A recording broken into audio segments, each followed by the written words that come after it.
So diabetes ಪೇಷಂಟ್ಸ್ಗಳು ನೋಡಿದಾಗ ನಾವು ಸಹಜವಾಗಿ ಒಂದು ಪ್ರತಿನಿತ್ಯ ಅವ್ರದ್ದೊಂದು ಕಾಯಕ ಏನೋ ಇನ್ಸುಲಿನ್ಸ್ ತೊಗೊಳ್ಳೋದು ಅಥವಾ ಪ್ರತಿನಿತ್ಯ ಟ್ಯಾಬ್ಲೆಟ್ಸ್ಗಳನ್ನು ತಗೊಳ್ಳೋದು. ನಾವೇನು ಎಕ್ಸ್ಪೆಕ್ಟ್ ಮಾಡ್ತೀವಿ, ಓಕೆ ತೊಗೊಳ್ತಿದ್ದಾರೆ ವಾಸಿ ಆಗುತ್ತೆ ಅಂದಮೇಲೆ ರಿವರ್ಸಲ್ ಆಗುತ್ತೆ ಅಂತ. ಯಾಕೆ ಆಗ್ತಾ ಇಲ್ಲ ಅಂದ್ರೆ ನಾನು ಐ ಥಿಂಕ್ ಟ್ಯಾಬ್ಲೆಟ್ಸ್ ಕೆಲಸ ಮಾಡ್ತಾ ಇಲ್ಲ ಅಂತಾನೆ, ಇನ್ಸುಲಿನ್ ಕೆಲಸ ಮಾಡ್ತಾ ಇಲ್ಲ ಅಂತ. ಐ ಥಿಂಕ್ ಇದು ಪ್ರತಿಯೊಬ್ಬ ಡಯಾಬಿಟಿಕ್ ಪೇಷಂಟ್ ಕೇಳಲೇಬೇಕಾಗ್ತಕ್ಕಂಥದ್ದು. ಯಾಕಂದರೆ ಇಷ್ಟು ಮಾತ್ರೆ ತಗೊಳ್ತಿದ್ದೀರಾ, ಯಾಕೆ ತಗೊಳ್ತಿದ್ದೀರಾ ಡೇಟ್ ಉದಾಹರಣೆ ಹೇಳ್ಬೇಕಂದ್ರೆ ನಾನು ಯಾವುದೋ ಮಾತ್ರೆಗಳ ಹೆಸರು ತಗೊಳ್ಳಲ್ಲ. ಸರ್ವೇ ಸಾಮಾನ್ಯವಾಗಿ ಎಲ್ಲ ಡಯಾಬಿಟಿಸ್ ರೋಗಿಗಳು ಫಸ್ಟ್ ಸ್ಟೇಜಲ್ಲಿ ಒಂದು ಮಾತ್ರೆ ತಗೊಳ್ತಾರೆ, ಎಲ್ರಿಗೂ ಗೊತ್ತಿರ್ತದೆ. ಸ್ಟೇಜ್ 1 ಮಾತ್ರೆ ಅನ್ಕೊಳ್ಳಿ. ಆ ಸ್ಟೇಜ್ 1 ಮಾತ್ರೆ ಏನು ಮಾಡ್ತಿದೆ ಅಂತಂದರೆ ನಮ್ಮ ಲಿವರ್ಗಳಿಗೆ ಹೋಗ್ಬಿಟ್ಟು ನಿಧಾನ ಕಿವಿಯಲ್ಲಿ ಹೇಳ್ತಾ ಇದೆ, ನೋಡಪ್ಪ ನನ್ನ ಸಿಸ್ಟಮ್ ಹಾಳಾಗಿದೆ, ಸೊ ನನ್ನ ದೇಹಕ್ಕೆ 10 ಯೂನಿಟ್ ಗ್ಲೂಕೋಸ್ ಬೇಕಾಗಿರ್ಬೋದು, ಇದನ್ನು ಕೆಲಸ ಮಾಡು, 5 ಯೂನಿಟ್ ರಿಲೀಸ್ ಮಾಡು, ಯಾಕಂದ್ರೆ ನನಗೆ ಅದನ್ನು ಅಬ್ಸರ್ವ್ ಮಾಡೋ ಶಕ್ತಿ ಇಲ್ಲ, 5 ಯೂನಿಟ್ ರಿಲೀಸ್ ಮಾಡು ಅಂತ ಹೇಳ್ತಿದೆ ಲಿವರ್ಗೆ. ಅವಾಗ ಏನು ಮಾಡುತ್ತೆ ಲಿವರು ಹುಚ್ಚು ಮಾಡ್ದಂಗೆ, ನಮ್ಮ ದೇಹಕ್ಕೆ ಹುಚ್ಚು ಮಾಡ್ದಂಗೆ. ಬೇಸಿಕಲಿ ನಮ್ಮ ಲಿವರ್ ಏನು ಮಾಡುತ್ತೆ, ಬರೀ 5 ಯೂನಿಟ್ಸ್ ಗ್ಲೂಕೋಸ್ ರಿಲೀಸ್ ಮಾಡುತ್ತೆ. ಯಾವಾಗ 5 ಯೂನಿಟ್ ಗ್ಲೂಕೋಸ್ ರಿಲೀಸ್ ಮಾಡುತ್ತೆ ಅವಾಗ ಏನಾಗುತ್ತೆ, 5 ಇನ್ಸುಲಿನ್ ಹಾರ್ಮೋನ್ ತಯಾರಾಗ್ತದೆ, 5 ಅಬ್ಸರ್ವ್ ಆಗುತ್ತೆ. ರಿಪೋರ್ಟ್ ತೆಗೆದು ನೋಡಿದ್ರೆ ಈ ಶುಗರ್ ಲೆವೆಲ್ ನಾರ್ಮಲ್ ಇದೆ ಅಂತ ಅನಿಸ್ತಿದೆ, ಕಮ್ಮಿ ಆಗಿದೆ ಅಂತ. ನಾರ್ಮಲ್ ಇದೆ, ಇದೆಲ್ಲ ಕಡಿಮೆ ಆಗಿದೆ ಅಂತ ಅನಿಸ್ತಿದೆ. ಬಟ್ ನಿಮ್ಮ ದೇಹಕ್ಕೆ ಎಷ್ಟು ಬೇಕು ಗ್ಲೂಕೋಸು? 10 ಯೂನಿಟ್ ಬೇಕಿತ್ತು. ನೀವು ಲಿವರ್ಗೆ ಹುಚ್ಚುತನ ಮಾಡಿಬಿಟ್ಟು ಹೇಳಿದರೆ 5 ಕೊಡ್ಸಪ್ಪ ಅಂತ ಹೇಳ್ಬಿಟ್ಟು ಆ ಲಿವರ್ ಆ ಮಾತ್ರೆಯಿಂದ ಅಷ್ಟೇ ಕೆಲಸ ಮಾಡ್ತು. ಈಗ ಅದಕ್ಕೋಸ್ಕರ ಸುಸ್ತಂತೂ ಹಾಗೆ ಆಗುತ್ತೆ. ರಿಪೋರ್ಟ್ ನಾರ್ಮಲ್ ಕಂಡ್ರು ಯಾಕೆ ಸುಸ್ತಾಗ್ತಿದ್ದಾರೆ ಅಂತಂದರೆ ನೀವು ಸಮಸ್ಯೆನ ಸರಿಯಾಗಿ ಫಿಕ್ಸ್ ಮಾಡೇ ಇಲ್ಲ. ಮೊದಲನೇ ಹಂತದಲ್ಲಿ ಏನು ಹೇಳ್ತಾರೆ, ಮೊದಲನೇ ಹಂತದ ಮಾತ್ರೆಗಳು ಏನು ಮಾಡ್ತಿದ್ದೇವೆ, ನಿಮ್ಮ ಲಿವರ್ಗೆ ಹೇಳ್ತಿದೆ ಕಡಿಮೆ ಸಕ್ಕರೆ ಕೊಡು, ಯಾಕಂದರೆ ಕಡಿಮೆ ಗ್ಲೂಕೋಸ್ ರಿಲೀಸ್ ಮಾಡು, ಯಾಕಂದರೆ ನಂತರ ಕೆಪಾಸಿಟಿ ಇಲ್ಲ. ಅದು ಕಡಿಮೆ ಗ್ಲೂಕೋಸ್ ರಿಲೀಸ್ ಮಾಡ್ತಿದೆ. ಆವಾಗ ನಿಮಗೆ ಸುಸ್ತು ಅಂತ ಹೇಳ್ತಿದ್ದೀರಾ. ಮಾತ್ರೆ ತಗೊಂಡ್ಮೇಲೂ ಕೂಡ ನಾರ್ಮಲ್ ರಿಪೋರ್ಟ್ ಕಾಣ್ತಿದೆ ಅಂದರೂ ಸುಸ್ತು ಅಂತ ಹೇಳ್ತಿದ್ದಾರೆ. ಯಾಕಂದರೆ ನಿಮ್ಮ ದೇಹಕ್ಕೆ ಹುಚ್ಚುತನ ಮಾಡ್ದಂಗೆ. ಇನ್ನೊಂದು ಹುಚ್ಚುತನ ಆಗುತ್ತೆ ಏನಪ್ಪ ಅಂದರೆ ಈ ಶುಗರ್ ಫ್ರೀ ತೊಗೊಳ್ಳೋದು. ಸಿಗ್ನಲ್ ನೋಡಿ ಹೆಂಗಾಗುತ್ತೆ ಅಂದರೆ, ನಾನು ಬಾಯಲ್ಲಿ ಶುಗರ್ ಫ್ರೀ ಏನೋ ಟೀ ಕುಡಿದೆ, ಸ್ವೀಟ್ ತಿಂದು ತಿಂದು ಅನ್ಕೊಳ್ಳಿ, ನನ್ನ ಬ್ರೈನಿಗೆ ಏನು ಸಿಗ್ನಲ್ ಹೋಗ್ತಿದೆ, ಇದನ್ನು ಸ್ವೀಟ್ ತಿಂದಿದ್ದಾನೆ, ಗ್ಲೂಕೋಸ್ ಬರಬೇಕು ಅಂತಂದರೆ, ಗ್ಲೂಕೋಸ್ ಬರಬೇಕಂದ್ರೆ ಬಾಕಿದೆಲ್ಲ ಕೆಲಸಗಳು ಹಾಗಾಗಿ ಆಗಬೇಕು ಅಂತ ಹೇಳ್ತೀವಿ. ಅಂದ್ರೇನು ಎಲ್ಲೊಂದು ಕಡೆ ಇನ್ಸುಲಿನ್ ರಿಲೀಸ್ ಆಗಬೇಕು, ಅದಾಗಬೇಕು, ಆ ಎಲ್ಲ ಪ್ರಕ್ರಿಯೆಗಳು ಹಂಗೆ ಆಗ್ತಾ ಹೋಗ್ತವೆ. ಬಟ್ ಅದು ನಾಲ್ಗೆಯಿಂದ ಒಳಗಡೆ ಹೋದ ತಕ್ಷಣ ಇದು ಗ್ಲೂಕೋಸ್ ಅಲ್ಲ, ಇದು ಬೇರೆ ಏನಿದೆ, ಯಾಕೆಂದ್ರೆ ಇದು ಬೇರೆ ಶುಗರ್ ಥರ ಇಲ್ಲಲ್ಲ, ಇದೇನು ಬೇರೆ ಏನಿದೆ. ಆವಾಗ ಬಾಡಿ ಕನ್ಫ್ಯೂಷನ್ ಹಂಗೂ ಆಗುತ್ತೆ. ಹಾಗಾಗುತ್ತೆ. ಈ ತುಂಬ ಈ ಶುಗರ್ ಫ್ರೀ ತಗೊಳ್ಳೋದ್ರಿಂದ ನಮ್ಮ ದೇಹಕ್ಕೆ ನಾವೇ ಹುಚ್ಚು ಮಾಡ್ದಂಗೆ. ಬೇಸಿಕಲಿ ಮೇಲ್ಗಡೆ ಹೇಳ್ತಿದ್ವಿ ಸ್ವೀಟ್ ತಿಂತಿದ್ರೆ ಅಂತ, ಒಳಗಡೆ ಆದ್ಮೇಲೆ ಸ್ವೀಟ್ ಅಲ್ಲ. ಬಾಡಿಗೆ ಏನು ಗೊತ್ತಿರುತ್ತೆ, ಸ್ವೀಟ್ ಅಂದರೆ ಹೀಗೆ ಆಗಬೇಕು, ಇದೇ ಗ್ಲೂಕೋಸ್ ಇರ್ತದೆ, ಇದೇ ಫಾರ್ಮಲ್ಲಿ ಇರುತ್ತೆ ಅಂತ ಗೊತ್ತಾಗುತ್ತೆ. ಬಟ್ ಟೇಸ್ಟಿಗೇನೋ ಸ್ವೀಟ್ ಅನಿಸ್ತದೆ, ಒಳಗೆ ಹೋದ್ಮೇಲೆ ಅದು ಸ್ವೀಟ್ ಅಲ್ಲ, ಬೇರೆ ಏನೋ ಇದೆ. ಅರ್ಥ ಆಯ್ತಲ್ಲ? ಈ ರೀತಿಯ ಸಮಸ್ಯೆಗಳು ಕೂಡ ಆಗ್ತವೆ. ಇನ್ನು ಸರ್ವೇ ಸಾಮಾನ್ಯವಾಗಿ 2ನೇ ಮಾತ್ರೆ ತಗೊಳ್ತಾರೆ. 2ನೇ ಮಾತ್ರೆ ಹೆಂಗೆ ವರ್ಕ್ ಮಾಡುತ್ತೆ ಅಂತಂದರೆ, ಈಗ ಸುಸ್ತು ಅಂತ ಜಾಸ್ತಿ ಹೇಳ್ತಾರೆ. ಅವಾಗ ಏನು ಮಾಡಬೇಕು, ಜಾಸ್ತಿ ಇನ್ಸುಲಿನ್ ರಿಲೀಸ್ ಆಗಬೇಕು. ಜಾಸ್ತಿ ಇನ್ಸುಲಿನ್ ರಿಲೀಸ್ ಆಗಬೇಕು ಅಂದರೆ ಏನು ಮಾಡ್ತೀವಿ, ಪ್ಯಾಂಕ್ರಿಯಸ್ಸನ್ನು ಪ್ರೆಷರ್ ಆಗ್ತಾ ಹೋಗ್ತೀವಿ. ಇದು ಹೆಂಗಂತಂದರೆ, ಒಂದು ಹಸು ಎತ್ತಿನ ಗಾಡಿ ಎಳ್ಕೊಂಡು ಹೋಗ್ತಿದೆ, ರೈಟ್? ಅದಕ್ಕೆ ಕಾಲಲ್ಲಿ ಸಮಸ್ಯೆ ಆಗಿದೆ, ದೇಹದಲ್ಲಿ ಸಮಸ್ಯೆ ಇದೆ, ಅದಕ್ಕೆ ಗಾಡಿ ಸರಿಯಾಗಿ ಎಳಿತಾ ಇಲ್ಲ, ನಿಧಾನ ಕಳ್ಕೊಂಡು ಹೋಗ್ತಿದೆ. ಬಟ್ ನಿಮಗೆ ಬೇಗ ಹೋಗೋದಿದೆ, ನೀವೇನು ಮಾಡ್ತೀರಾ, ಒಂದು ಚಾಟಿ ಏಟ ಕೊಡ್ತೀರಾ. ಚಾಟಿ ಏಟ ಕೊಡ್ತಂದ್ರೆ ಅದು ಓಡುತ್ತೆ, ಸ್ವಲ್ಪ ಹೊತ್ತು ಓಡುತ್ತೆ. ಚಾಟಿ ಏಟ ಕೊಡ್ತಾರಪ್ಪ ಏನೋ ಇದರಲ್ಲಿ ಓಡಬೇಕು ಅಂತ ಓಡುತ್ತೆ. ಸ್ಟಾರ್ಟಿಂಗ್ 1 ವರ್ಷ ಓಡುತ್ತೆ, 2 ವರ್ಷ ಓಡುತ್ತೆ, ಇನ್ನೆಷ್ಟಂತ ಓಡುತ್ತೆ, ಕುಸ್ಕೊಂಡು ಬೀಳುತ್ತೆ. ಅದೇ ಕೆಲಸ ಆಗುತ್ತೆ. ಸ್ಟಾರ್ಟಿಂಗಲ್ಲಿ ಮತ್ತೆ ಸೆಕೆಂಡ್ ಮಾತ್ರೆ ಕೊಡ್ತೀರಾ, ಚಾಟಿ ಏಟ ಕೊಟ್ಟಂಗೆ ಪ್ಯಾಂಕ್ರಿಯಸ್ ಅತಿಯಾದ ಒಂದು ಇನ್ಸುಲಿನ್ ರಿಲೀಸ್ ಬೇಕಾದ ಪ್ರಮಾಣದಲ್ಲಿ ಇನ್ಸುಲಿನ್ ಪ್ರೊಡ್ಯೂಸ್ ಮಾಡ್ತಾ ಹೋಗ್ತದೆ. ಈ ಚಾಟಿ ಏಟ ಕೊಟ್ಟು ಏನು ಮಾಡ್ತೀರಾ, ಅದಕ್ಕೆ ಹಿಂಸೆ ಮಾಡ್ತೀರಾ. ಅದು ಮೊದಲೇ ಹಾಳಾಗಿದೆ, ಅದಕ್ಕೇನೊಂದು ಸ್ವಲ್ಪ ಚಾಟಿ ಏಟ್ ಕೊಟ್ಬಿಟ್ರೆ ಅದು ಇನ್ನೂ ಹಾಳಾಗ್ತಾ ಹೋಗ್ತದೆ. That is exactly what is happening. ಇದು ಹೆಂಗಂತಂದರೆ, ನಿಮ್ಮ ಮನೆ ಕಿಚನಲ್ಲಿ, ನಿಮ್ಮ ಮನೆ ಹಾಲ್ ಇದೆ ಅನ್ಕೋಣ. ಆ ಹಾಲಲ್ಲಿ ಒಂದು ಟ್ಯಾಪ್ ಇದೆ, ರೈಟ್? ನೀರಿನ ಟ್ಯಾಪ್ ಇದೆ. ಆ ಟ್ಯಾಪಲ್ಲಿ ಲೀಕೇಜ್ ಬರ್ತಾ ಇದೆ, ಯಾವಾಗಲೂ ನೀರು ಹನಿತಾ ಇದೆ, ಸರಿನಾ? 2 ಸೊಲ್ಯೂಷನ್ ಇದೆ ನಿಮ್ಮ ಎದುರುಗಡೆ. ಒಂದು, ಅಲ್ಲಿ ಬಿದ್ದಿರತಕ್ಕಂಥ ನೆಲ ಮೇಲೆ ಬೀಳ್ತಕ್ಕಂಥ ನೀರನ್ನು ಪ್ರತಿ ಸಲ ಮಾಪ್ ಮಾಡೋದು, ಇಲ್ಲ ಅದನ್ನು ಪರ್ಮನೆಂಟಾಗಿ ಲೀಕೇಜನ್ನು ಫಿಕ್ಸ್ ಮಾಡೋದು. ಬುದ್ಧಿವಂತರು ಏನು ಮಾಡ್ತಾರೆ, ಪರ್ಮನೆಂಟ್ ಸೊಲ್ಯೂಷನ್ ನೋಡ್ತಾರೆ. ನಾವೇನು ಮಾಡ್ತಿದ್ವಿ ಅಂದರೆ ಮಾಪಿಂಗ್ ಮಾಡ್ತಿದ್ವಿ ಅಷ್ಟೇ. ಹೌದು, ಗೊತ್ತಾಯ್ತಲ್ಲ? ಮಾಪಿಂಗ್ ಮಾಡ್ತಿರೋದು ಇಷ್ಟು ದಿವಸ ಕೆಲಸ. ನೀವು ತೊಗೊಳ್ತಕ್ಕಂಥ 2 ಮಾತ್ರೆಗಳು ಡೀಟೇಲ್ ಆಗಿ ಸರ್ಚ್ ಮಾಡಿ ಇವೇ ಆಗ್ತಿರೋದು. ಹೀಗಾಗಿ ನಿಮ್ಮ ರಿಪೋರ್ಟ್ ಏನೋ ನಾರ್ಮಲ್ ಕಾಣ್ತದೆ, ಹಾಗಂತ ನಿಮ್ಮ ಟ್ಯಾಪ್ ಫಿಕ್ಸ್ ಆಯ್ತಾ? ಆಗಿಲ್ಲ. ಅದಕ್ಕೆ ನೀವು 10 ವರ್ಷದಿಂದ ತಗೊಳ್ಳಿ, 20 ವರ್ಷದಿಂದ ತಗೊಳ್ಳಿ, 30 ವರ್ಷದಿಂದ ತಗೊಳ್ಳಿ, ಶುಗರ್ ಲೆವೆಲ್ ನಾರ್ಮಲ್ ಕಾಣ್ತದೆ. ಸುಸ್ತಾಗೋದು ಕಡಿಮೆ ಆಗಿದೆಯಾ? ಇಲ್ಲ. ಬೇರೆ ಎಲ್ಲ ತಿಂದರೂ ಆರಾಮಾಗಿರ್ಬೋದಾ? ಇಲ್ಲ. ಸಮಸ್ಯೆಗಳಾಗ್ತಿರೋದು. ಬಟ್ ರಿವರ್ಸಲ್ ಬಗ್ಗೆ ಹೇಳಿ ಸರ್. ನಾನು ಆಗಲೇ ಅದೇನೇ ಕೇಳಿದೆ, ಗುಡುಚಿ ಆಯುರ್ವೇದಕ್ಕೆ ಜನ ಪ್ರಿಫರ್ ಮಾಡಬೇಕು ಅಂದರೆ ಹೇಗೆ ಕೆಲಸ ಮಾಡುತ್ತೆ ಆ್ಯಕ್ಚುಲಾಗಿ ಗುಡುಚಿ ಆಯುರ್ವೇದ ಹೇಗೆ ಕೆಲಸ ಮಾಡುತ್ತೆ ಡಯಾಬಿಟಿಸ್ ವಿಚಾರದಲ್ಲಿ? ಸೊ ರಿವರ್ಸಲ್ ಅಂತಂದ್ರೆ ನಾನು ಆಲ್ರೆಡಿ ಹೇಳಿದೆ, ಟೈಪ್ 2 ಡಯಾಬಿಟಿಸ್ ಅಂತ ಬಂದಾಗ 3 ಆರೋಗ್ಯದ ಸಮಸ್ಯೆ ಆಗ್ತವೆ. ಒಂದು ನಮ್ಮ ಒಂದು ಪ್ಯಾಂಕ್ರಿಯಾಸ್ ಏನಿದೆಯಲ್ಲ ಅದು ಸರಿಯಾದ ಪ್ರಮಾಣದಲ್ಲಿ ಇನ್ಸುಲಿನ್ ಆಮೇಲೆ ಪ್ರೊಡ್ಯೂಸ್ ಮಾಡ್ತಿಲ್ಲ. ಇನ್ನು 2ನೇ ಸಮಸ್ಯೆ ಏನಂತಂದರೆ ಇನ್ಸುಲಿನ್ ಕ್ವಾಲಿಟಿ ಏನು ಪ್ರೊಡ್ಯೂಸ್ ಆಗ್ತಿದ್ದಿಲ್ಲ, ಅದು ಸರಿಯಾಗಿರಲ್ಲ. 3ನೇದು ನಮ್ಮ ಒಂದು ಸೆಲ್ಸ್ಗಳು ಇನ್ಸುಲಿನ್ ಪ್ರತಿ ಸೂಕ್ಷ್ಮನ ಕಳ್ಕೊಂಡಿರ್ತವೆ, ಅಂದರೆ ಇನ್ಸುಲಿನ್ ರೆಸಿಸ್ಟೆನ್ಸ್ ಬಿಲ್ಡ್ ಆಗಿದೆ ಅಂತ ಹೇಳ್ಬಿಟ್ಟು. ಗುಡುಚಿ ಆಯುರ್ವೇದ ಏನಿದೆಯಲ್ಲ ಭಾರತದ ಏಕೈಕ ಡುವೆಲ್ ಟಾರ್ಗೆಟ್ ಡಯಾಬಿಟಿಸ್ ರಿವರ್ಸಲ್ ವ್ಯವಸ್ಥೆ ಅಂತ ಹೇಳ್ತೀವಿ ನಾವು. ಇದರಲ್ಲಿ ನಾವು 2 ಕೆಲಸ ಮಾಡ್ತೀವಿ. ಒಂದು, ನಿಮ್ಮ ಒಂದು ಬೀಟಾ ಸೆಲ್ ಫಂಕ್ಷನನ್ನು ಆ್ಯಕ್ಟಿವೇಟ್ ಮಾಡೋದ್ರಿಂದ ನಮ್ಮ ಒಂದು ಪ್ಯಾಂಕ್ರಿಯಾಸ್ ಸರಿಯಾದ ಪ್ರಮಾಣದಲ್ಲಿ ಇನ್ಸುಲಿನ್ ಪ್ರೊಡ್ಯೂಸ್ ಮಾಡೋ ಹಾಗೆ ಮಾಡ್ತೀವಿ ನ್ಯಾಚುರಲ್ ಆಗಿ. ಓಕೆ. ಇನ್ನೊಂದು, ನಮ್ಮ ಸೆಲ್ಗಳ ಒಂದು ಇನ್ಸುಲಿನ್ ಸೂಕ್ಷ್ಮತೆ ಏನಿದೆಯಲ್ಲ ಅದನ್ನು ಇಂಪ್ರೂವ್ ಮಾಡೋಕ್ಕೆ ನಾವು ಕೆಲಸ ಮಾಡೋದು. ಇದಕ್ಕೆ ನಮ್ಮದೇ ಆಗಿರತಕ್ಕಂಥ ಪ್ರೊಪ್ರೈಟರಿ ಸೆಟ್ ಆಫ್ ಮೆಡಿಸಿನ್ಗಳಿದ್ದಾವೆ. ಒಂದು, ಇದಷ್ಟೇ ಸಾಕಾ? ಬರೀ ನಮ್ಮ ಪ್ರೊಪ್ರೈಟರಿ ಮೆಡಿಸಿನ್ಗಳು ಸಾಕಾಗ್ತಾವ? ಇಲ್ಲ. ಡಯಾಬಿಟಿಸ್ ಅನ್ನೋದು ಜೀವನ ಶೈಲಿಯಿಂದ ಬಂದಿರತಕ್ಕಂಥ ಸಮಸ್ಯೆ.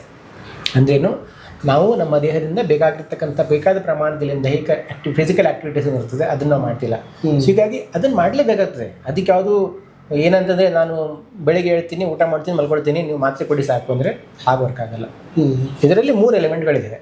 ಒಂದು, ಸರಿಯಾದ physical activities, right, life style changes ಏನು ಹೇಳ್ತೀವಿ, ಸರಿಯಾಗಿ ಊಟ ಮಾಡೋದು, ಸರಿಯಾಗಿ ಮಲ್ಕೊಳ್ಳೋದು, ಲೈಫ್ ಸ್ಟೈಲ್ ಚೇಂಜಸ್ ಒಂದು ಮುಖ್ಯ. 2ನೇದಾಗಿ ನಮ್ಮ ಆಹಾರ ಪದ್ಧತಿಯಲ್ಲಿ ಬದಲಾವಣೆಗಳಾಗಬೇಕು. ಕೆಲವರು ಹೇಳ್ತಾರೆ, ಕೆಲವರು ಮಹಾಶಯ ಬರ್ತಾರೆ 6 ತಿಂಗಳಾಗೋಷ್ಟೊತ್ತಿಗೆ ಅವರ ಶುಗರ್ ಲೆವೆಲ್ ಎಲ್ಲ ನಾರ್ಮಲ್ ತಂದಿಟ್ಟಿರ್ತೀವಿ, HbA1c ನಾರ್ಮಲ್ ಬಂದಿರುತ್ತೆ, ಶುಗರ್ ಲೆವೆಲ್ ನಾರ್ಮಲ್ ಬಂದಿರ್ತದೆ. ಅವ್ರೇನು ಹೇಳ್ತಾರೆ, ಎಕ್ಸಾಮ್ ಪಾಸ್ ಆದಂಗೆ ಇವತ್ತು ಮುಗಿತಲ್ಲ, ಇವತ್ತೆಲ್ಲ ನಾರ್ಮಲ್ ಬಂದಿದ್ದಲ್ಲ, ನಾನು ಇವತ್ತು 3 ಹೊತ್ತು ಹೋಗ್ಬಿಟ್ಟು ಚಿಕನ್ ತಿಂತೀನಿ ಅಂತ ಹೇಳ್ತಾರೆ. ಇದೆಂಗಂದರೆ, ಒಂದು ಟೈರ್ ಪಂಕ್ಚರ್ ಆಗಿರ್ತದೆ, ನಾನು ಟೈರ್ ಪಂಕ್ಚರ್ನ ಫಿಕ್ಸ್ ಮಾಡ್ತೀನಿ, ನೀವು ಹೋಗ್ಬಿಟ್ಟು ಮುಳ್ಳಿರೋ ಕಡೆ ಓಡಿಸ್ತೀನಿ ಗಾಡಿ, ಹೆಂಗೂ ಫಿಕ್ಸ್ ಆಗಿಲ್ಲ, ಹಾಗೆ ಮಾಡ್ತೀರಾ? ಬಟ್ ಜನಗಡಿ ಹಾಗೆ ಮಾಡ್ತಿದ್ದಾರೆ. ನಾನು 6 ತಿಂಗಳು ಮುಗಿತಲ್ಲ, ಎಕ್ಸಾಮ್ ಮುಗಿತಲ್ಲ, ಹೇಗೆ ನಾನು ಮತ್ತೆ ಮುಳ್ಳಿರೋ ಕಡೆ ಹೋಗ್ತೀನಿ, ಮುಳ್ಳಿರೋ ಕಡೆ ಹೋದ್ರೆ ನಿಮ್ಗೆ ಅದೇ ಆಗುತ್ತಲ್ಲ. ಡಯಾಬಿಟಿಸ್ ಬಂದಿರೋದು ಸರಿಯಾದ ಜೀವನ ಶೈಲಿ ಇಲ್ದಾಗ. ಅದನ್ನು ತಿಳ್ಕೊಳ್ಳಿ. ಯಾವಾಗ ನಿಮ್ಮ ಜೀವನ ಶೈಲಿ ಸರಿಯಾಗ್ತಾ ಹೋಗ್ತದಲ್ಲ ಆವಾಗ ಎಲ್ಲವೂ ನಾರ್ಮಲ್ ಆಗ್ತಾ ಹೋಗ್ತದೆ. ನನ್ನ ಪ್ಯಾಂಕ್ರಿಯಾಸ್ ಸರಿಯಾಗಿ ಫಂಕ್ಷನ್ ಮಾಡಬೇಕು, ನನ್ನ ಸೆಲ್ಗಳ ಸೂಕ್ಷ್ಮತೆ, ಇನ್ಸುಲಿನ್ ಪ್ರತಿ ಸೂಕ್ಷ್ಮತೆ ಅದು ಸರಿ ಹೋಗಬೇಕು. ಇವೆರಡು ಸರಿ ಹೋದಾಗ ನನಗೆ ಆಚೆ ಕಡೆ ಯಾವುದೋ ಔಷಧಿಗಳ ಅವಶ್ಯಕತೆ ಬರಲ್ಲ. ಇದನ್ನು ಸರಿ ಹೋಗಬೇಕು ಅಂತಂದರೆ ನಾವು ಕೊಡ್ತಕ್ಕಂಥ ಪ್ರೊಪ್ರೈಟರಿ ಮೆಡಿಸಿನ್ಸ್ ಒಂದು, ಅದ್ರ ಜೊತೆಗೆ ನೀವು ಮಾಡ್ತಕ್ಕಂಥ ಒಂದು ಪರಿಶ್ರಮ, ಒಂದು ಲೈಫ್ ಸ್ಟೈಲ್ ಚೇಂಜಸ್ ಆಗಿರ್ಬೋದು. ಲೈಫ್ ಸ್ಟೈಲ್ ಚೇಂಜಸ್ ಏನು, ಬೇಗ ಊಟ ಮಾಡಿ, 7 ಗಂಟೆ ಅಷ್ಟೇ ಊಟ ಮಾಡಿ ಅಂತ ಹೇಳ್ತೀವಿ. ಇಲ್ಲ, ನಾನು 11 ಗಂಟೆಗೆ ಊಟ ಮಾಡೋದು, ನಾನು ಈ ಶಿಫ್ಟಲ್ಲೇ ಕೆಲಸ ಮಾಡೋದು, ನಿನ್ನ ಕರ್ಮಪ್ಪ, ನೀನು ಅನುಭವಿಸು. ವ್ಯಕ್ತಿಗೆ ಬೇಕು, ನನ್ನ ಆರೋಗ್ಯಕ್ಕೆ ನಾನು ಪ್ರಿಯಾರಿಟಿ ಕೊಡ್ತೀನಿ ಅಂದರೆ ನಿಮಗೋಸ್ಕರ ನನ್ನ ಹತ್ರ ಸೊಲ್ಯೂಷನ್ ಇದೆ. ನಿಮ್ಮ ಆರೋಗ್ಯಕ್ಕೆ ಪ್ರಿಯಾರಿಟಿ ಇಲ್ಲ ಅಂದ್ಬಿಟ್ರೆ ನನ್ನ ಹತ್ರ ಸೊಲ್ಯೂಷನ್ ಇಲ್ಲ. ರೈಟ್, ನಾನು ಬರೀ ಮಾತ್ರೆ ಕೊಡ್ತೀನಿ ಸರಿಯಾಗಬೇಕು. ನಮಗೆ 20 ವರ್ಷ ಬೇರೆ ಯಾವ್ದು ಮಾತ್ರೆ ತೊಗೊಳ್ತಿದ್ದೀರಾ, ಇನ್ನು 20 ವರ್ಷ ನಮ್ಮ ಮಾತ್ರೆ ತೊಗೊಳ್ಳಿ ಅಂತ ನಾವು ಹೇಳ್ತಿಲ್ಲ. ಎಲ್ಲವನ್ನು ಬಿಟ್ಟು ಆರಾಮಾಗಿರಿ ಅಂತ ಹೇಳ್ತೀವಿ. ಸಮಸ್ಯೆ ಬಂದಿದೆ, ಡಯಾಬಿಟಿಸ್ ಬಂದಿದೆ, ಗುಡ್ಚಿಗೆ ಬಂದರೆ ಅಲ್ಲಿಂದ ಅವರು ವಾಸಿ ಆಗಲಿಕ್ಕೆ ಒಂದು ಬ್ಯೂಟಿಫುಲ್ ಜರ್ನಿ ಅಂತ ನಾವು ತೆಗೆದುಕೊಳ್ಳೋಣ. ಯಾಕೆಂದರೆ ಒಂದು ಹೊಸ ಜೀವನದ ಕಡೆಗೆ ಅವರು ಸಾಗ್ತಾ ಇದ್ದಾರೆ ಅಂತ. ಬಟ್ ಈ ಬ್ಯೂಟಿಫುಲ್ ಜರ್ನಿಲಿ ಅವ್ರಿಗೆ ಎಷ್ಟು ಎಕ್ಸ್ಪೆನ್ಸ್ ಆಗ್ಬೋದು, ಎಷ್ಟು ಖರ್ಚಾಗುತ್ತೆ, ಹೊರೆ ಆಗುತ್ತಾ, ಅಥವಾ ಕಂಪ್ಯಾರಿಟಿವ್ಲಿ ನಾನು ಮಾತಾಡೋದಾದರೆ? ಫಸ್ಟ್ ಆಫ್ ಆಲ್ ಕೆಲವು ಬಂದು ಹೇಳ್ತಾರೆ ಅಂದರೆ there is no value for the health. ನಾವು ಯಾಕೆ ಹೆಲ್ತಿಗೆ ವ್ಯಾಲ್ಯೂ ಕಟ್ಟಕ್ಕೆ ನೋಡ್ತೀವಿ ಅಂತಂದರೆ, ಈ ದೇಹ ಏನಿದೆಯಲ್ಲ ಇದು ಒಂದೇ ಒಂದು ನಮಗೆ ಫ್ರೀಯಾಗಿ ಬಂದಿರೋದು ಅಲ್ವಾ? ನಾವು ಕೊಡ್ತಕ್ಕಂಥ ಒಂದು ಶರ್ಟು, ಪ್ಯಾಂಟು, ಪ್ರತಿಯೊಂದು ದುಡ್ಡು ಕೊಟ್ಟಿದ್ದೀವಿ. ಈ ದೇಹ ಮಾತ್ರ ನಮಗೆ ಫ್ರೀಯಾಗಿ ಬಂದಿದೆ. ಆ ಫ್ರೀಯಾಗಿ ಬಂದಿರೋ ದೇಹಕ್ಕೆ ನಾವು ಕಾಸ್ಟ್ ಕಂಪ್ಯಾರಿಸನ್ ಮಾಡ್ತೀವಿ. ಆ್ಯಕ್ಚುಲಿ ಕಾಸ್ಟ್ ಕಂಪ್ಯಾರಿಸನ್ ಇಲ್ಲ. ಯಾಕಂತ ಹೇಳ್ತೀನಿ, ಆಬ್ವಿಯಸ್ಲಿ ನಿಮ್ಗೆ ಕಾಸ್ಟ್ ಹೇಳ್ತೀನಿ, ಕಾಸ್ಟ್ ಕಂಪ್ಯಾರಿಸನ್ ಯಾಕಿಲ್ಲ ಅಂತ ಹೇಳ್ತೀನಿ. ಕೆಲವೊಂದು ತಾಯಿದ್ರು ಅವರು ಡಯಾಬಿಟಿಸಿಂದ ಇನ್ಸುಲಿನ್ ತೊಗೊಂಡು ತುಂಬ ಸುಸ್ತಾಗಿದ್ರು. ಮನೇಲಿ ಯಾವಾಗ ನೋಡಿದ್ರು ಗಂಡನ ಮೇಲೆ ರೇಗಾಡಿದೆ, ಹೆಂಡತಿ ಮೇಲೆ ರೇಗಾಡಿದೆ, ಮಕ್ಕಳ ಮೇಲೆ ರೇಗಾಡಿದೆ, ಎಲ್ಲರ ಮೇಲೆ ರೇಗಾಡ್ತಿದ್ರು. ಅವರು ಖರ್ಚು ಮಾಡ್ತಿದ್ರು. ಅವ್ರು ಹೇಳ್ತಿದ್ರು, ಅವ್ರು ನಾನು ತಿಂಗಳಿಗೆ 8,000 ರೂಪಾಯಿ ಖರ್ಚು ಮಾಡ್ತಿದ್ದೆ ಇನ್ಸುಲಿನ್ ಎಲ್ಲ ತೊಗೊಂಡ್ಬಿಟ್ಟು ಅಂತ ಹೇಳ್ಬಿಟ್ಟು. ಈಗ ಅವರು ಇನ್ಸುಲಿನ್ ನಿಲ್ಲಿಸಿದ್ರು, ಎಲ್ಲ ಬಿಟ್ಟರು. ಎಲ್ಲ ಬಿಟ್ಟಾದ್ಮೇಲೆ ಅವ್ರ ಮಗಳು ನಮಗೆ ಥ್ಯಾಂಕ್ಸ್ ಹೇಳಿದರು. ಅಮ್ಮಗಿಂತ ಮೊದಲು ಥ್ಯಾಂಕ್ಸ್ ಹೇಳಿದ್ರು ಮಗಳು. ಯಾಕೆಂದರೆ ಇವತ್ತು ನಮ್ಮಮ್ಮ ಕಿರ್ಚಾಡೋದಿಲ್ಲ. ಇದಕ್ಕೆ ಯಾವ ಬೆಲೆ ಕಟ್ತೀರಿ ಹೇಳಿ? And she is living very happy life. ಆ ತಾಯಿ ಯಾವತ್ತು ತನ್ನ ಫ್ರೆಂಡ್ ಸರ್ಕಲ್ ಜೊತೆ ಮಾತಾಡೋದು ಬಿಟ್ಬಿಟ್ಟಿದ್ರು. ಯಾಕಂದರೆ ಫ್ರೆಂಡ್ಸ್ ಮನೆಗೆ ಹೋಗ್ಬೇಕು, ಟೀ ಕುಡಿ ಅಂತ ಹೇಳ್ತಾರೆ, ಅಥವಾ ಡಯಾಬಿಟಿಸ್ ಅಂತ ಹೇಳಕ್ಕೆ ನನಗೆ ಮುಜುಗರ ಆಗ್ತದೆ. ಈ ಎಲ್ಲ ಒಂದು ಎಮೋಷ್ನಲ್ ಬದಲಾವಣೆ ಜೀವನದಲ್ಲಿ ಇನ್ನು ಮುಂಚೆ ಥರ ಬದಲಾವಣೆಗಳು ಬರ್ತಾವಲ್ಲ, ಈ ಒಳ್ಳೆ ಬದಲಾವಣೆಗಳು, ಬಿಹೇವಿಯರ್ ಕೂಡ ಎಲ್ಲವೂ. ಇನ್ಫ್ಯಾಕ್ಟ್ ತುಂಬ ಜನ ಡಿಪ್ರೆಷನ್ಗೆ ಹೋಗಿರ್ತಾರೆ, ಅವರೆಲ್ಲ ಎಷ್ಟು ಖುಷಿಯಾಗಿರ್ತಾರೆ. ಈಗ ಒಂದು ಕಾಮನ್ ಫೀಡ್ಬ್ಯಾಕ್ ಇರೋದು, ಮೊನ್ನೆ ಅವರು ನಮ್ಮ ಒಬ್ಬರು ಪೇಷಂಟ್ ಬಂದಿರೋ ಅವ್ರು ಹೇಳ್ತಿದ್ರು, ಅವ್ರ ಫ್ರೆಂಡ್ ಸರ್ಕಲ್ ಎಲ್ಲ ಈಸ್ 65 ರಿಟೈರ್ಡ್ ಆಗಿದ್ದಾರೆ, ಇಂಜಿನಿಯರ್ ಆಗಿದ್ರು. ಅವ್ರ ಫ್ರೆಂಡ್ ಸರ್ಕಲ್ ಎಲ್ಲ ಹೇಳ್ತಾರೆ ಏನು ತುಂಬ ಸ್ಮಾರ್ಟಾಗಿ ಕಾಣ್ತಿದೆ. At the age of 65 getting that compliment. ಅವರು ಇನ್ಸುಲಿನ್ ಶುರು ಮಾಡಿದ್ರು, 15 ವರ್ಷದಿಂದ ಏನೋ ಡಯಾಬಿಟಿಸಲ್ಲಿದ್ದರು, ಮುಖ ಎಲ್ಲ ಕಪ್ಪಗೆ ಆಗೋಗ್ಬಿಟ್ಟಿತ್ತು. ಇವಾಗ ಟ್ರೀಟ್ಮೆಂಟ್ ಆದಮೇಲೆ ಆಲ್ಮೋಸ್ಟ್ ಶುಗರ್ ಎಲ್ಲ ನಾರ್ಮಲ್ ಇದೆ, ಮುಖ ಎಲ್ಲ ಬ್ರೈಟ್ ಆಗಿದೆ, ವೇಟ್ ಕೂಡ ಐಡಿಯಲ್ ವೇಟ್ ಅಟೆಂಡ್ ಆಗಿದ್ದಾರೆ. ಅವ್ರ friend circle at the age of 65 getting that compliment, ಎಷ್ಟು ಹ್ಯಾಂಡ್ಸಮ್ ಆಗಿ ಕಾಣ್ತಿದೆ ಅಂತ ಹೇಳ್ಬಿಟ್ಟು. ಇದಕ್ಕೆಲ್ಲ ಬೆಲೆ ಕಟ್ಟಂಗಿಲ್ಲ, ಸರಿನಾ?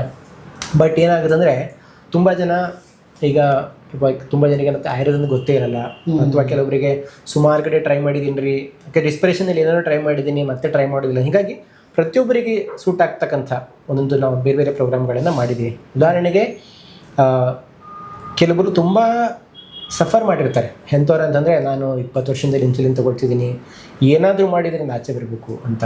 ಇನ್ನು ತುಂಬ ಜನ ಸಿಂಗಲ್ ಪೇರೆಂಟ್ಸ್ ಇರ್ತಾರೆ, ನನ್ನ ಮಕ್ಕಳು ಮದುವೆ ಮಾಡೋದಿದೆ, ಅವ್ರ ಜೀವನಕ್ಕೋಸ್ಕರ ಆದರೂ ನಾನು ಹೆಲ್ದಿಯಾಗಿರಬೇಕು. ಒಬ್ಬರು ಲೇಡಿ ಹೇಳ್ತಿದ್ರು, ನನಗೆ ಗುಡಿಚಾರದ ಬಗ್ಗೆ 3 ವರ್ಷಕ್ಕಿಂತ ಮುಂಚೆ ಗೊತ್ತಾಗಿದೆ, ನನ್ನ ಗಂಡನ ಕೂಡ ನಾನು ಉಳಿಸ್ಕೋಬೋದು ಅಂತ ಹೇಳ್ಬಿಟ್ಟು. ಈ ರೀತಿ ಸಮಸ್ಯೆ, ಈ ರೀತಿ ಜನಗಳಿಗೆ ಯಾರು ಸೀರಿಯಸ್ ಆಗಿದೆ, ನನಗೆ ಬೇಕೇ ಬೇಕು, ನನಗೆ ರಿವರ್ಸಲ್ ಮಾಡ್ಕೊಳ್ಳೇಬೇಕು ಅಂತವ್ರಲ್ಲ, ಅಂಥವ್ರಿಗೆ ನಾವೇನು ಮಾಡ್ತೀವಿ ಅಂದರೆ ಒಂದು 1 ಮಂತ್ ಪ್ರೋಗ್ರಾಮ್ ಇರ್ತದೆ. ಬೇಸಿಕಲಿ ಈ ಡಯಾಬಿಟಿಸ್ ರಿವರ್ಸಲ್ ಆಗಬೇಕಂತಂದರೆ 3 ತಿಂಗಳಿಂದ 1 ವರ್ಷದ ಮಟ್ಟಿಗೆ ಕೂಡ ಬೇಕಾಗ್ಬೋದು, ಡಿಪೆಂಡಿಂಗ್ ಆನ್ ದಿ ಅವರ ಕಾಂಪ್ಲೆಕ್ಸಿಟಿ, ಸಿವಿಯರಿಟಿ, ಏನು ಮೆಡಿಸಿನ್ ತಗೊಳ್ತಿದ್ದಾರೆ, ಎಷ್ಟು ವರ್ಷದಿಂದ ಸಫರ್ ಆಗ್ತಿದ್ದಾರೆ, ಬಾಡಿಲಿ ಏನು ಡ್ಯಾಮೇಜಸ್ ಆಗಿದೆ, ಚೇಂಜಸ್ ಆಗಿದೆ, ಅದರ ಪ್ರಕಾರ 3 ರಿಂದ 9 ತಿಂಗಳು ಬೇಕಾಗ್ಬೋದು. ಪ್ರೀ ಡಯಾಬಿಟಿಕ್ ಇದ್ದಾರೆ, ಇವಾಗಷ್ಟೇ ಡಯಾಬಿಟಿಸ್ ಬಂದಿದ್ರೆ 3 ತಿಂಗಳು ಸಾಕಾಗ್ತದೆ. ಕೇವಲ ಮಾತ್ರೆಯಲ್ಲಿದ್ದಾರೆ, ನಿಮಗೆ ಕೆಲವೊಂದ್ಸಲ 6 ತಿಂಗಳು ಬೇಕಾಗ್ತದೆ. ಮಾತ್ರೆ ಪ್ಲಸ್ ಇನ್ಸುಲಿನ್ ತಗೊಳ್ತಿದ್ದಾರೆ ಅಂದರೆ 9 ತಿಂಗಳು ಬೇಕಾಗ್ತದೆ. ಆಲ್ರೆಡಿ ಕೆಲವರಿಗೆ ಸಿಸ್ಟಮ್ಗಳು ಹಾಳಾಗಿರ್ತವೆ, ಕಣ್ಣು ಕಾಣಿಸ್ತಿರಲ್ಲ, ಕಿಡ್ನಿ ಸರಿಯಾಗಿ ವರ್ಕ್ ಮಾಡ್ತಿರಲ್ಲ, ಅಂಥವ್ರಿಗೆ 1 ವರ್ಷ ಕೂಡ ಬೇಕಾಗ್ತದೆ, ರೈಟ್? ಸೊ ಹಾಗಂತ 3 ಮಂತ್ಸ್ ಪ್ರೋಗ್ರಾಮ್ ಒಟ್ಟಿಗೆ ಜಾಯ್ನ್ ಆಗಬೇಕಾ, 6 ಮಂತ್ ಪ್ರೋಗ್ರಾಮ್ ಒಟ್ಟಿಗೆ ಜಾಯ್ನ್ ಆಗಬೇಕಂತಿಲ್ಲ. ಯಾರೆಲ್ಲ ಖಂಡಿತವಾಗ್ಲೂ ಡಯಾಬಿಟಿಸ್ ರಿವರ್ಸಲ್ ಮಾಡ್ಕೊಳ್ಳೇಬೇಕಂತಿರಲ್ಲ ಅವರಿಗೆ 1 ಮಂತ್ ಟ್ರಯಲ್ ಪ್ರೋಗ್ರಾಮ್ ಅಂತ ಹೇಳ್ತೀವಿ. ಆ 1 ಮಂತ್ ಟ್ರಯಲ್ ಪ್ರೋಗ್ರಾಮ್ ಏನಾಗ್ತದೆ, 1 ಮಂತಲ್ಲಿ ಬೇಕಾಗ್ತಕ್ಕಂಥ ಎಲ್ಲ ಔಷಧಿಗಳು, ಗುಡಿಚಿ ಆಯುರ್ವೇದದಿಂದ ಏನೇನು ಔಷಧಿಗಳು ಬೇಕಲ್ಲ ಆ ಎಲ್ಲ ಔಷಧಿಗಳು ಕೊಡ್ತೀವಿ. ಕಂಟಿನ್ಯೂಸ್ ಆಗಿ ಡಾಕ್ಟರ್ನ ಸಪೋರ್ಟ್ ಇರುತ್ತೆ. ಏನೇ ಯಾವುದೇ ಡೌಟ್ಸ್ ಇದ್ರು, ಅವ್ರ ಫುಡ್ ಬಗ್ಗೆ ಆಯಿತು, ಜೀವನ ಶೈಲಿ ಬಗ್ಗೆ ಆಯಿತು, ಅಥವಾ ಬೇರೆ ಮಾತ್ರೆಗಳನ್ನು ತಗೊಳ್ತಿದ್ರು ಅದ್ರ ಬಗ್ಗೆ ಆಯಿತು, ಇನ್ಸುಲಿನ್ ತಗೊಳ್ತಿದ್ರೆ ಹೇಗೆ ಹಂತವಾಗಿ ಇನ್ಸುಲಿನ್ ಕಡಿಮೆ ಮಾಡಬೇಕು, ಈ ಎಲ್ಲದರ ಬಗ್ಗೆ ಒಂದು ಮಾಹಿತಿಯನ್ನು ನಮ್ಮ ಡಾಕ್ಟರ್ ಯಾವಾಗಲೂ ಕೊಡ್ತಿರ್ತಾರೆ. ಈ 1 ಮಂತ್ ಪ್ರೋಗ್ರಾಮ್ಗೆ ನಾವು 8,000 ರೂಪಾಯಿ ಚಾರ್ಜ್ ಮಾಡ್ತೀವಿ, 8,000 ರೂಪಾಯಿ. ಹೌದಾ? ಅಷ್ಟೇ, ಸರಿನಾ? ಮತ್ತು ಇದು ಲೈಫ್ ಲಾಂಗ್ ಇರಲ್ಲ, 6 ಮಂತ್ಸ್ 9 ಮಂತ್ಸ್ಗೆ ಮುಗ್ದೋಗ್ಬಿಡ್ತದೆ. ಇದರಲ್ಲಿ ಎಲ್ಲ ಔಷಧಿಗಳು, ಕನ್ಸಲ್ಟೇಷನ್ನು ಪ್ರತಿಯೊಂದನ್ನು ಫ್ರೀಯಾಗಿ ಬಂದಿರುತ್ತೆ 8,000 ಮೇಲೆ. ಇನ್ನು ಕೆಲವರು ಹೇಳ್ತಾರೆ, ನಾನು ಸುಮಾರು ಟ್ರೈ ಮಾಡಿದ್ದೀನಿ, ಅಲ್ಲೋಗಿ ಇಲ್ಲೋಗಿದ್ದೆ, ಯಾವ ಸ್ವಾಮೀಜಿ ಹತ್ರ ಹೋಗಿದ್ದೆ, ಇವ್ರ ಹತ್ರ ಹೋಗಿದ್ದೆ, ಆ ಯೂಟ್ಯೂಬರ್ ಹತ್ರ ಹೋಗಿದ್ದೆ ಎಲ್ಲ ಹೇಳ್ತಾರೆ. ಸೊ ಅಂಥವ್ರಿಗೆ ಈಗೆಲ್ಲ ಟ್ರೈ ಮಾಡಿರ್ತಾರೆ. ಸೊ ಅವರಿಗೆ ಬಲವಾಗಿ ನಂಬಬೇಕು ಅವರು ಅಂತ ಅಂದ್ಬಿಟ್ರೆ ಅವ್ರಿಗೋಸ್ಕರನೇ ಈ 15 ಡೇಸ್ ಪ್ರೋಗ್ರಾಮ್ ಮಾಡಿ. 15 ಡೇಸಲ್ಲಿ ಬರ್ತಾರೆ, ಡಾಕ್ಟರ್ ಜೊತೆ ಕನ್ಸಲ್ಟ್ ಮಾಡ್ತಾರೆ. ಕನ್ಸಲ್ಟ್ ಮಾಡಿಬಿಟ್ಟು ಅವರು ಮೆಡಿಸಿನ್ಗಳನ್ನು ತೊಗೊಂಡು ಹಾಕ್ತಾರೆ. ನನಗೆ ಬರ್ತಕ್ಕಂಥ ಒಂದೇ ಒಂದು ಫೀಡ್ಬ್ಯಾಕ್ ಗುಡಿಚಾರದಲ್ಲಿ ಪ್ರತಿಯೊಬ್ಬರು ಯಾರು 15 ಡೇಸ್ ಮೆಡಿಸಿನ್ ತಗೊಳ್ತಾರೆ ಹೇಳೋದು ಒಂದೇ ಒಂದು ಮಾತು, 20 ವರ್ಷದಲ್ಲಿ ಈ ರೀತಿ ಬದಲಾವಣೆ ನಾನು ಕಂಡಿಲ್ಲ, ಈ 15 ದಿವಸದಲ್ಲಿ ಕಂಡಂಗೆ ಅಂತ. ಓ ಸೂಪರ್, ರೈಟ್? ಅಂದರೆ ಒಳ್ಳೇದು ಕೂಡ ಎಷ್ಟು ಒಳ್ಳೇದಾಗ್ತದೆ ಅದಕ್ಕೆ ಕೆಲವರು ಡೌಟ್ ಕೊಟ್ಟಿರ್ತಾರೆ, ನೀವೇನೋ ಮಿಕ್ಸ್ ಮಾಡಿರ್ತಾರೆ ಅದಕ್ಕೆ ಎಷ್ಟು ಬೇಕು ಅದು ಕೊಡ್ತಾರೆ. We have become experts in this. ತಿಂಗಳಿಗೆ 1000 ಜನ ಬರ್ತಾರೆ, ಅಕ್ರಾಸ್ ಇಂಡಿಯಾ 1000 ಜನ ಬರ್ತಾರೆ. ಹೀಗಾಗಿ ಇದರಲ್ಲಿ ನಾವು ಒಂದು ಪರಿಣಿತಿನ ಪಡೆದಿದ್ದೀವಿ. ಹೀಗಾಗಿ ನಿಮಗೆ 15 ದಿವಸದಲ್ಲಿ ಬೇರೆ ಎಲ್ಲೂ ಸಿಗ್ಲಾರ್ತಕ್ಕಂಥ ಒಂದು ಫಲಿತಾಂಶ ನಿಮಗೆ ಇಲ್ಲಿ ಸಿಗ್ತದೆ. ಆ 15 ದಿವಸ ಔಷಧಿ ಮತ್ತು ಕನ್ಸಲ್ಟೇಷನ್ ಎಲ್ಲ ಸೇರಿ ಕೇವಲ 3,000 ರೂಪಾಯಿ ಆಗುತ್ತೆ. ಇನ್ನು ಕೆಲವರಿಗೆ ಸುಮಾರು ಕಾಂಪ್ಲೆಕ್ಸಿಟೀಸಿಂದ ಹೋಗಿರ್ತಾರೆ, ಅಂದರೆ ಅವರಿಗೆ ಎಲ್ಲೊಂದು ಕಡೆ ಕಾರ್ಡಿಯಾಕ್ ಇಶ್ಯೂ ಆಗಿರ್ತದೆ ಆಲ್ರೆಡಿ, ಅಥವಾ ಕಿಡ್ನಿ ಫಂಕ್ಷನ್ ಆಗ್ತಿರಲ್ಲ. ಆ ರೀತಿ ಏನಾದಿದ್ದಾಗ ಸುಮಾರು ಡೌಟ್ಗಳು ಇರುತ್ತೆ, ಇದ್ರ ಜೊತೆಗೆ ನಾನು ಇದನ್ನು ಮಾಡ್ಬೋದಾ, ಇಷ್ಟೆಲ್ಲ ಸಮಸ್ಯೆಗಳಿದ್ದಾವೆ, ನನಗೆ ಆಲ್ರೆಡಿ ಸಮಸ್ಯೆ ಇದೆ ಡಯಾಬಿಟಿಸ್ ಜೊತೆಗೆ, ಹಾಗಿದ್ದಾಗ ಪ್ರೋಗ್ರಾಮ್ ಎಲ್ಲ ನನಗೆ ವರ್ಕ್ ಆಗುತ್ತಾ ಇಲ್ವಾ, ಸುಮಾರು ಕ್ವಶನ್ಗಳು ತಲೆ ಓಡ್ತಿರ್ತವೆ. ಅಂಥವ್ರಿಗೆ ನಾನು ಹೇಳೋದೇನಂತಂದರೆ, ಬರೀ ಕೇವಲ 600 ರೂಪಾಯಿ ಕೊಟ್ಬಿಟ್ಟು ಕನ್ಸಲ್ಟೇಷನ್ ಮಾಡಲಿ ಸರಿಗೆ, ಆವಾಗ ಗೊತ್ತಾಗ್ಬಿಡ್ತದೆ ನಾನು ಏನು ಮಾಡಬೇಕು, ಏನು ಮಾಡ್ಬೋದು ಅಂತ ಹೇಳ್ಬಿಟ್ಟು. Simple solution. ಇದೆಲ್ಲ ಮೀರಿ ಕೆಲವರು ಇರ್ತಾರೆ, ನನ್ನ ಮೇಲೆ ಎಕ್ಸ್ಪೆರಿಮೆಂಟ್ ಆದರೆ ಮಾತ್ರ ನಾನು ನಂಬೋದು, ಇಲ್ಲ ನಂಬಲ್ಲ. ಅದಕ್ಕೆ ನಾನು ವೆಬ್ಸೈಟ್ ಏನು ಮಾಡಿದರೆ ಕೇವಲ 90 ರೂಪಾಯಿ ಕೊಟ್ಟರೆ, ಓಕೆ, ಅದು ಕೊರಿಯರ್ ಚಾರ್ಜಸ್, ಮೆಡಿಸಿನ್ ಮಾತ್ರ ಫ್ರೀ ಅಂತ ಹೇಳ್ತೀವಿ, ಬರೀ courier charges 90 rupees courier charges ಕೊಟ್ಟರೆ ಅಕ್ರಾಸ್ ಇಂಡಿಯಾ ಅವ್ರು ಎಲ್ಲೇ ಇರಲಿ ಅವರಿಗೆ 5 ಡೇ ಫ್ರೀ ಸ್ಯಾಂಪಲ್ ಮೆಡಿಸಿನ್ ಕಳಿಸ್ತೀವಿ. 5 ದಿವಸಕ್ಕೆ ಬೇಕಾಗ್ತದೆ ಮೆಡಿಸಿನ್, ಫ್ರೀ ಮೆಡಿಸಿನ್ ಕೊಡ್ತೀವಿ. 5 ದಿವಸಕ್ಕೆ ಬರುತ್ತೆ ಆ ಮೆಡಿಸಿನ್. ಹೌದಾ? ಓಕೆನಾ? 5 ದಿವಸ ಮೆಡಿಸಿನ್ ತಗೊಂಡಾಗ ನಾನು ಹೇಳೋದು ಬೇಕಾಗಿಲ್ಲ, ನೀವು ಹೇಳೋದು ಬೇಕಾಗಿಲ್ಲ, ಅಕ್ಕಪಕ್ಕದ ಹೇಳೋದು ಬೇಕಾಗಿಲ್ಲ, ನಿಮಗೆ ನೀವೇ ಗೊತ್ತಾಗುತ್ತೆ. ಯಾವಾಗ ನಿಮ್ಮ ಅನುಭವ ಬರ್ತದೆ ಈ ಮೆಡಿಸಿನಿಂದ ನನಗೆ ಚೇಂಜಸ್ ಆಗ್ತಿದೆ ಅಂತ ಹೇಳ್ಬಿಟ್ಟು ಆವಾಗ ಅವರೇ ಓಡಾಡ್ಕೊಂಡು ಬರ್ತಾರೆ. ಸೂಪರ್. ಸೊ ಹೀಗಾಗಿ ಎಲ್ಲ ರೀತಿಯ ಒಂದು ಆಪ್ಷನ್ಗಳನ್ನ ನಾವು ಜನರಿಗೋಸ್ಕರ ಇಟ್ಟಿದ್ದೀವಿ. ನೀವು ಯಾವ ಹಂತದಲ್ಲಿದ್ದೀರಾ, ನೀವು ಯಾವ ಬಿಲೀಫ್ ಹಂತದಲ್ಲಿದ್ದೀರಾ, ಅದರ ಬೇಸಿಸ್ ಮೇಲೆ ನೀವು ಆಯ್ಕೆ ಮಾಡ್ಕೊಳ್ಳಿ. ಯಾವುದು ನಿಮಗೆ ಇದೇ ತೊಗೊಳ್ಬೇಕು ಅದೇ ತೊಗೊಳ್ಬೇಕಂತಿಲ್ಲ. ನೀವು ಫ್ರೀ ಸ್ಯಾಂಪಲಿಂದ ಶುರು ಮಾಡಿಬಿಟ್ಟು ನಿಮ್ಗೆ ಏನು ಅನುಕೂಲ ಆಗುತ್ತೆ, ನಿಮ್ಗೇನು ಅವಶ್ಯಕತೆ ಅನಿಸುತ್ತೆ, ನಿಮ್ಮ ಮನಸ್ಸು ಎಷ್ಟು ಮಟ್ಟಿಗೆ ಅದನ್ನು ನಂಬುತ್ತೆ ಅನ್ನೋದರ ಬೇಸಿಸ್ ಮೇಲೆ ಪರಿಹಾರ ಕೊಡೋದು ಕೆಲಸ ನಂದು. ನಿಮ್ಮ ವಿವೇಚನೆ ಯೂಸ್ ಮಾಡ್ಕೊಂಡು ನಿಮ್ಗೇನು ಸರಿ ಅನ್ಸುತ್ತೆ ಅದನ್ನು ಮಾಡಿ ಅಂತ ಹೇಳೋದು ಅಷ್ಟೇ. ಅಕ್ರಾಸ್ ಇಂಡಿಯಾ ಎಷ್ಟು ಬ್ರಾಂಚಸ್ ಇದೆ ಸರ್? ಜೊತೆಗೆ ಇದು ಆನ್ಲೈನಲ್ಲೂ ನಾವು ಕ್ಯಾಪ್ಸೂಲ್ಸ್ನ ತೊಗೊಳ್ಬೋದು ಅಂತ, ಅಟ್ಲೀಸ್ಟ್ ಹಾಸ್ಪಿಟ್ಲಿಗೆ ಬರೋಕೆ ಆಗದೆ ಇರೋರಿಗೆ ಅದ್ರ ಬಗ್ಗೆ ಒಂದು ಸ್ವಲ್ಪ ಇನ್ಫಾರ್ಮೇಷನ್ ಕೊಡ್ತೀನಿ. ಖಂಡಿತವಾಗ್ಲೂ ಅಕ್ರಾಸ್ ಇಂಡಿಯಾದಲ್ಲಿ ಡೆಡಿಕೇಟೆಡ್ ಆಗಿ ಒಂದು ಆನ್ಲೈನ್ ಆಫೀಸ್ ಇದೆ. ಯಾರೆಲ್ಲ ಆನ್ಲೈನಲ್ಲಿ ಕನ್ಸಲ್ಟ್ ಮಾಡ್ಬೇಕಂತಾರೆ ಅದಕ್ಕೋಸ್ಕರ ಸಪ್ರೇಟ್ ತಂಡ ಇದೆ. ಸೊ ಅವರೆಲ್ಲ ಅಲ್ಲಿ ಕನ್ಸಲ್ಟ್ ಮಾಡ್ತಾರೆ. In fact not just from India, ಸುಮಾರು ಜನ ಇಸ್ರೇಲಿಂದ, ಮಿಡಲ್ ಈಸ್ಟಿಂದ, ಈ ನಮ್ಮ ಕನ್ನಡಿಗರು ಪರ್ಟಿಕ್ಯುಲರ್ ಬೇರೆ ಬೇರೆ ದೇಶದಲ್ಲಿ ಹೋಗಿ ಸೆಟ್ಲ್ ಆಗಿರ್ತಕ್ಕಂಥವ್ರು ಸುಮಾರು ಜನ ಅಕ್ರಾಸ್ ದಿ ಗ್ಲೋಬ್ ಕೂಡ ನಮಗೆ ಪ್ರತಿ ದಿನ ಒಂದಾದರೂ ಎರಡಾದರೂ ಬೇರೆ ಬೇರೆ ದೇಶಗಳಿಗೆ ಮೆಡಿಸಿನ್ ಹೋಗ್ತಿರ್ತಾರೆ. ಸೊ ಅಕ್ರಾಸ್ ದಿ ಗ್ಲೋಬ್ ನಮ್ಮ ಪೇಷಂಟ್ಸ್ ಇದ್ದಾರೆ. ಅವರೆಲ್ಲ ಫೋನಲ್ಲೇ ಕನ್ಸಲ್ಟ್ ಮಾಡ್ತಾರೆ, ವಿಡಿಯೋ ಕಾಲ್ ಮುಖಾಂತರ ಅಥವಾ ಆಡಿಯೋ ಕಾಲ್ ಮುಖಾಂತರ ಕನ್ಸಲ್ಟ್ ಮಾಡ್ತಾರೆ. ಬೇಕಾಗಿರ್ತಕ್ಕಂಥ ಔಷಧಿಗಳನ್ನ ನಾವು ಇಲ್ಲಿಂದ ಕಳಿಸ್ತೇವೆ. ಸೊ ಸುಮಾರು ಜನ ಅಕ್ರಾಸ್ ಇಂಡಿಯಾ, ಕೆಲವರು ನಾರ್ತ್ ಇಲ್ಲಿ, ಸೌತ್ ಎಲ್ಲಿಂದ ಬೇಕಾದರೂ ಕೂಡ ಕನ್ಸಲ್ಟೇಷನ್ ಮಾಡ್ತಿರ್ತಾರೆ. ಇನ್ನು ಕೆಲವರು ಕನ್ಸಲ್ಟೇಷನ್ ಮಾಡ್ತಾರೆ, ಫಸ್ಟ್ ಆನ್ಲೈನ್ ಕನ್ಸಲ್ಟೇಷನ್ ಮಾಡ್ತಾರೆ, ಸೆಕೆಂಡ್ ಟೈಮ್ ಬೇರೆ ಬ್ರಾಂಚ್ಗೆ ಹೋಗ್ತಾರೆ. ಇವಾಗ ಹೆಂಗಾಗಿದೆ ನೆಟ್ವರ್ಕ್ ಅಂದರೆ, ಫಸ್ಟ್ ಟೈಮ್ ಬೆಂಗಳೂರು ಬಂದಿರ್ತಾರೆ, ಸೆಕೆಂಡ್ ಟೈಮ್ಗೆ ಯಾರೋ ಒಬ್ಬರು ರಾಯಚೂರು ವ್ಯಕ್ತಿ ಫಸ್ಟ್ ಟೈಮ್ ಬೆಂಗಳೂರು ಅಂತ ಬಂದಿರ್ತಾರೆ, ಈಗ ಸೆಕೆಂಡ್ ಟೈಮ್ ಹೈದರಾಬಾದ್ ಹತ್ರ ಆಗಿದೆ ಅಂತ ಹೈದರಾಬಾದ್ ಹೋಗ್ಬಿಡ್ತಾರೆ. ಅಥವಾ ಅವ್ರ ರಿಲೇಟಿವ್ಸ್ ಯಾರು ಉಡುಪಿಲಿದೆ ಅಂತ ಹೇಳ್ಬಿಟ್ಟು ಉಡುಪಿ ಬ್ರಾಂಚಿಗೆ ಹೋಗ್ಬಿಟ್ಟು ವಿಸಿಟ್ ಮಾಡ್ತಾರೆ. ಈ ರೀತಿ ನಮಗೆ ಬೇಸಿಕಲಿ ಅಕ್ರಾಸ್ ಇಂಡಿಯಾ ಸದ್ಯಕ್ಕೆ 5 ಬ್ರಾಂಚಸ್ ಇದ್ದಾವೆ. ಹುಬ್ಳಿಲಿ ನೆಕ್ಸ್ಟ್ ಮಂತ್ ಬರ್ತಾ ಇದೆ, ಉಡುಪಿಲಿದೆ, ಬೆಂಗಳೂರಿನ ಬಾನಸವಾಡಿಲಿದೆ, ಬಿಟ್ಟರೆ ಹೈದರಾಬಾದಲ್ಲಿ ಜುಬ್ಲಿ ಹಿಲ್ಸ್ ರೋಡಲ್ಲಿದೆ, ಚೆನ್ನೈಯಲ್ಲಿ ಅಣ್ಣಾನಗರಲ್ಲಿದೆ, ಕಲ್ಕತ್ತಾದಲ್ಲಿ ನ್ಯೂಟನ್ನಲ್ಲಿದೆ, ಸೊ ಹುಬ್ಳಿಲಿ ಶಿರೂರ್ ಪಾರ್ಕ್ ರೋಡಲ್ಲಿ ಬರ್ತಾ ಇದೆ.